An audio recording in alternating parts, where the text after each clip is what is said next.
Thank you, Caroline. It's great to be here, and it's always good to be able to speak about the WI.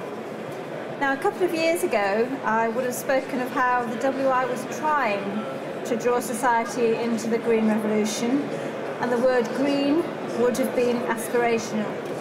But today, in 2010, I do feel confident in speaking of a particularly green society that is ever growing, and also speaking of how the WI is engaging its members in order that they might increase the numbers who make up this erstwhile set of elusive people, if you like. So what I'm about to tell you, very briefly, is that in some part, everything that the WI has undertaken with its members in this battle for green living has worked to a certain extent. Any project or event or campaign will always resonate with a proportion of over 200,000 women, and that is to a greater or lesser extent. It's a case of you can't please all the people all the time, but you can always please some of the people. Well, that's what we've learned, and that is an advantage, really. I just want to say that since 1927, the WI has engaged with the troubles of our environment. The pollution of the seas was its first concern, I suppose, and sadly, of course, plus ça change. But when we come to wildlife, to green and forested areas, to habitats, to sympathetic building and expansion, it's always exercised the minds of the WI, and in fact for practically a century now, because we are 95 years old. This double noun, if you like, of climate change has really been what we've been talking about for all that time.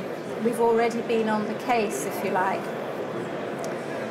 So to engage our members, action is always required more than just talking.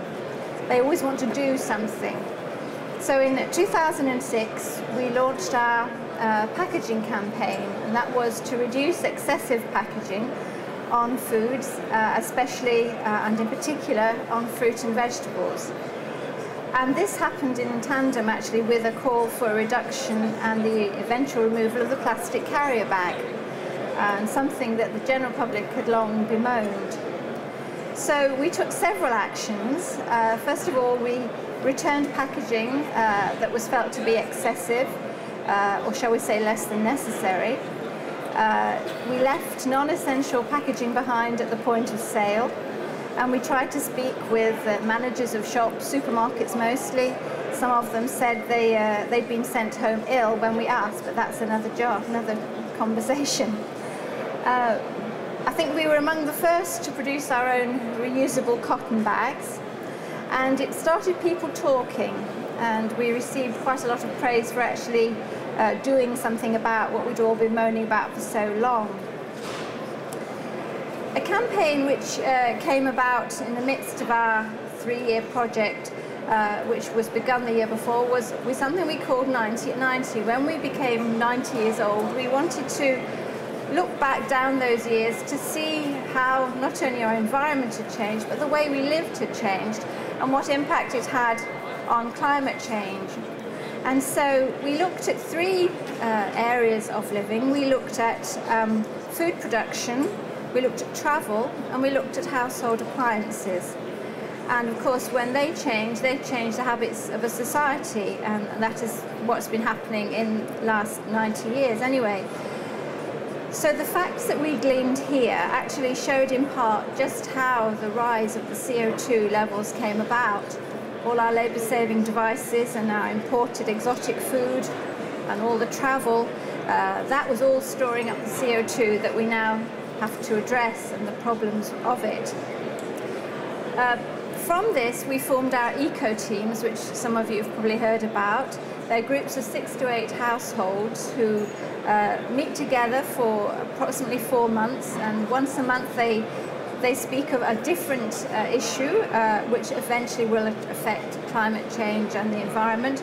And they had topics covering water, waste, recycling, composting, energy, transport, shopping and chemicals. And from that it was learned that the amount of rubbish per household was reduced drastically recycling was done much more, reuse happened, less water was used, and so on. And so direct household consumptions were drastically cut, which was obviously a good thing. And with this, the carbon challenge was laid before our members. Not only members, anyone could take part in it. And that was one of the early calculators, if you like, a little bit like we've been hearing of today. We had over 10,000 participants, and it was a case of, in all, 19,523 tonnes were pledged to be reduced within that 1 year. A case of, you know, you're living as if there were 6 worlds, well, this is how you have to stop. So we did one of those, and as I say, people did take part. We then turned our attention to food waste, and we had a project called Love Food, Hate Waste.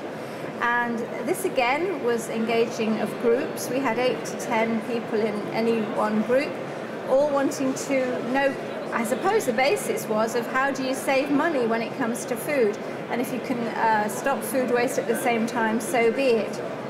So we had a WI trained leader with each group, and we looked at purchasing of food, storage of food, handling, and then there were many tips that were passed down, well, through between the members, but from our grandmothers and people like that. And again, great savings were made. Money was saved, food wasn't wasted. We have lots of figures to back this up, but suffice it to say, it did work, and I know that those groups are still carrying on. And of course, all the actions that I mentioned, they do relate to climate change. And we've tried through our actions and projects to show that a major part of any solution is in the hands of the women who typically, in a huge percentage of homes, still have the purchasing power and whose actions will influence the children and adults alike. Well, all that I've said was going on simultaneously with the board of Stop Climate Chaos having a WI member on it. You've probably heard of Stop Climate Chaos, which culminated really in the wave last December before the Copenhagen summit. But at the same time, we launched our own manifesto, and it was called If We Can Do It, So Can You. And again, this was highlighting the issues surrounding women and climate change across the world. And one of the actions was that we wrote postcards to Ed Miliband, who at the time was Secretary of State for the Environment and Climate Change, and they all bore poignant messages from women for their concerns for their families because of the changed climate, because of women in other countries, and so on and so forth. And finally, we managed to get into the government's mind that yes, women do have a major part to play in the alleviation of issues that bring about climate change. As I say, we took part in the wave. Amongst the many thousands, there were a good few hundred WI members. And then after that, impromptu, but we were invited to go and speak with the Prime Minister about it again. We went to Copenhagen as well, to the climate summit, albeit it was very cold, and we didn't have very much exposure to the process because of not very good organisation. But we did play a major part, well, I like to feel anyway, in the climate change bill by lobbying for the 80% reduction by 2050. And so, bringing us right up to date, our latest launch is of the WI Environment Action Pack. And this is providing members with more ideas and projects that they can take part in wherever they are at in their understanding and attack on climate change and the issues of the environment. So we're looking for lovers of food, localities and nature to further the WI's ongoing green campaign.